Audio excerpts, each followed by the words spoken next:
davlatni tartib anaqasi quloq solish kerak degan Xitoy o'zi shunaqa. Davlat tartibiy tuzumini juda kuchli qiladi. Shuning uchun biz ham shu yerda ko'p nima sizga. Sizlar hammanglar qishloq xo'jalik kooperativlarini qilib, bog'bonlarni sizlar ishlatishingiz kerak. Sizlar diktovat qilishingiz kerak. Kim agar o'sha xom xatar olayotgan bo'lsa, o'sha kooperativni bizga yo'lboshchilik qilishingiz kerak. Mana u kooperativni o'sha jismoniy shaxs bilan kim bo'ladi, undan biz shug'ullanamiz. Biz davlatnomasini qilamiz, prokuraturaga beramiz, cho'rni ro'yxatga qo'yamiz, ularni jarima qilamiz va hokazo hokazo. Unaqa odamlar, unaqa O'zbekistonni meva sabzavot mahsulotlarini xalqaro bozorda jozibadorligiga salbiy ta'sir qilayotgan fuqaro bo'ladi, jismoniy shaxs bo'ladi, yuridik shaxs bo'ladimi? Unga biz birgalikda kurash qilishimiz kerak. Ularni sizlar bizga yetishinglar kerak, biz ular bilan kurash qilishimiz kerak. Shunaqa tarbiyamiz. Lekin sizga yana bitta yordamchi mana karantin inspektori. Karantin inspektoriga kelsa, xom xatarlar o'qilangan davlatnomani 1 soatlik ichida chiqarib olish kerak prokuraturaga. 1 soatda 10 minutda chiqarsa ham ma'muriy jazo. Bilgan paytdan boshlab 1 soat ichida davlatnoma qilib, qo'l qo'ymasa ham sizlardan chaqirib qo'l qo'ydirib, hisobnoma chiqarib olish kerak. Kelishdikmi? Mana shu yechimni boshqa yechim ko'rmayapman. Ma'qulmi sizlarga? Ma'qulmi? Marhamat, kimda yana savol? Savollar bormi? Men o'ylayman, endi maydalar bir necha martadan tushunib turib sizga gapirib berdik hammasi. To'g'rimi? Bu endi boyga aytganimdek birgalikda kurash qilamiz. Birgalikda ishlaymiz. Kooperativ qilamiz. Mana San'at agentligimizning rahbarlari ham mana ba'zi odam bilan keldilar. Mana biz komanda bilan keldik hammamiz. Biz bekorga kelganimiz yo'q. Sizlarga hamma masalalarning yechimini qilib, prezidentimiz qarorlarini chiqarib, hukumatning tartibotlarini chiqarib keldik oldik. Sizlarga murojaat bilan tushuntirish bilan sizlarni qo'llab-quvvatlash uchun keldik. Lekin quloq solib shu bo'yicha ishlasanglar, siyosatni birga yurgizsak, biz ko'p narsani hozir masala yechamiz. Agar sizlar befarq bo'lsanglar, sizlar chetda qolib ketasiz. Ertaga kech bo'ladi.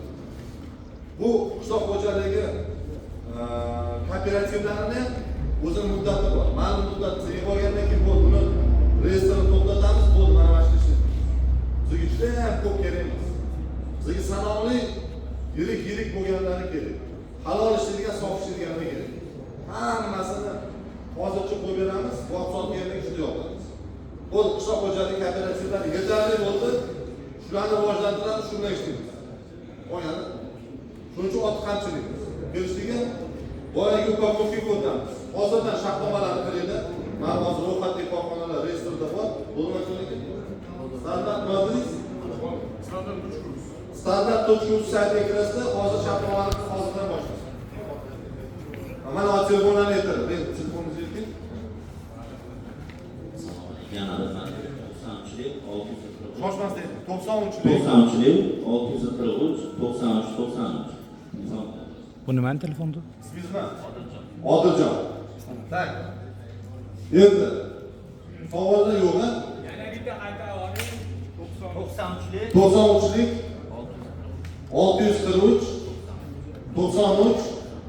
93 Odilbek.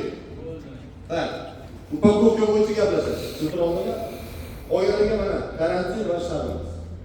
Mana turibdi. Qanotdan bilan murojaatlar qanaqasi? Men bular Andijon, Namangan, viloyatlarimizdan Namangan. Mana bu Eldor. Mana savol javob beradi. Endi bitta narsa. Bugun soat 18:00 18:00da Oltiariq bozorida bugungi aytilgan gaplarimiz bo'yicha kengaytirilgan yana bitta seminar qilamiz. Hamma o'sha yoqqa boradi, yetinglar, kim kelmaganlar borsin. Bugun keltirgan narsalar hammasi videosi bilan hammasini ko'rsatib beramiz. Zamonaviy qazon deganlar nima tushuniladi? Nima uchun kerak?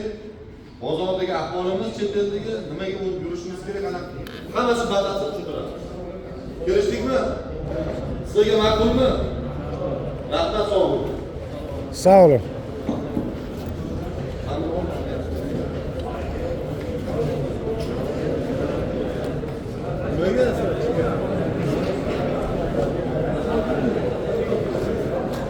Sol yaxshimisiz? O, yaxshi, yaxshi. Qanday cho'qmi? Rahmat, rahmat. Sana katta rahmat. Kim bilan keldi? Taliya chenen kelaman.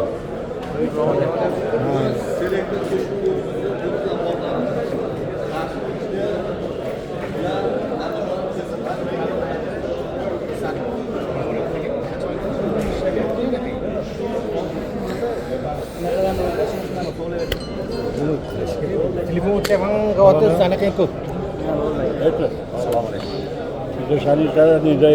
Ha. Sen çıkışaladın, sen namazını sal vermişsin. İbrahim Ağa'ya.